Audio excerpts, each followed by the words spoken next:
اور روکا، باطن کو مراقبے کے ساتھ مزین کیا، ظاہر کو سنت کے ساتھ آراستہ کیا، حلال کھانے کا عادی ہوا، انشاءاللہ اس کی فراست ذہانت کبھی خطا نہیں کرے گی۔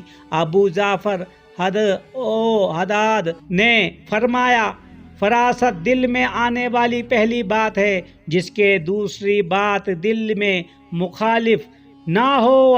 اگر دوسری بات مخالف آ جائے تو وہ حدیث نفس ہے، یعنی وہم خیال ہے۔ اور ابو حفص نیشاپوری نے فرمایا، کسی کو ذہانت کا دعویٰ نہیں کرنا چاہیے، بلکہ غیر کی ذہانت سے محتاط رہنا چاہیے، اس لیے کہ آپ علیہ السلام نے فرمایا، مومن کی فراست ذہانت سے ڈرو، کیونکہ وہ اللہ کے نور سے دیکھتا ہے۔ تو یہاں نفر سوا انہیں فرمایا کہ دعویٰ فراست کو کرو، اور کیسے اس کو دعویٰ کرنا صحیح ہو سکتا ہے جبکہ خود فراست سے محتاط رہنے کا محتاج ہو۔ اور احمد بن عاصم نے فرمایا، جب نیک لوگوں کے ساتھ بیٹھو تو سچائی کے ساتھ بیٹھو، اس لیے کہ وہ حضرات دلوں کے جاسوس ہیں، دلوں میں داخل بھی ہو جاتے ہیں اور نکل بھی جاتے ہیں، لیکن تمہیں پتہ نہیں چلتا۔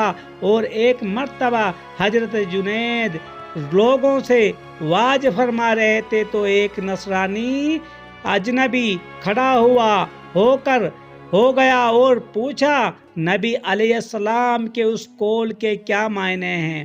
ابھی گزری ترجمہ متن کے ساتھ۔ تو حضرت نے سر جھکا لیا، پھر سر اٹھا لیا اور فرمایا، تیرے اسلام کا وقت قریب آ گیا۔ تو وہ مسلمان ہو گیا۔ جو وہ یہودی تھا، جو کافر تھا، وہ یہ بات سن کے، یعنی کہ اس کو بولا کہ آپ کا جو کوئی بھی مذہب ہے وہ ختم ہونے والا ہے، تو اس جو یہودی تھا، جو نصرانی تھا، اس نے اسلام قبول کر لیا اور سچا مسلمان ہو گیا۔ میرے پیارے دوستو، ایک بات اور بتا دوں دوستو، جو پرانے زمانے کی کتابوں میں، جو سب سے پہلی کتابوں میں، یا یوں کہیں قدیم کتابوں میں کہا گیا کہ سچے آدمی کی ذہانت کبھی خطا نہیں کرتی۔ ابن مسعود نے فرمایا، لوگوں میں سب سے زیادہ 3 ذہین ہیں 3 موقعوں پر۔ عزیز مصر، جب انہوں نے اپنی بیوی کو کہا، جب اس یوسف کا ٹھکانہ اچھا بنا ہو سکتا ہے کہ ہمیں نفع دے یا ہم اس کو اپنی اولاد بنا لیں۔ اور دوسرے حضرت شعیب کی صاحبزادی، جب اس نے اپنے والد کو موسیٰ علیہ السلام کے متعلق کہا تھا کہ آپ ان کو کام پر رکھ لیجئے۔ اور تیسری فرعون کی بیوی حضرت عائشہ نے جب کہا فرعون سے، یہ بچہ موسیٰ تیری آنکھ کی ٹھنڈک ہے، اس کو قتل نہ کر، شاید ہمیں نفع دے یا ہم اس کو بیٹا بنا لیں۔ تو میرے پیارے دوستو، یہ 3 ایسی باتیں ہیں۔ اور حضرت صدیق امت کے سب سے بڑے ذہین انسان تھے۔ ان کے بعد حضرت عمر، اور حضرت عمر کی ذہانت کے واقعات بڑے مشہور ہیں۔ جب کبھی آپ نے فرمایا، میرا اس کے متعلق یہ خیال ہے، حقیقت میں بھی وہی ہوا، اور آپ کی ذہانت کے لیے رب کائنات کا کئی جگہوں میں آپ کے مشورے کے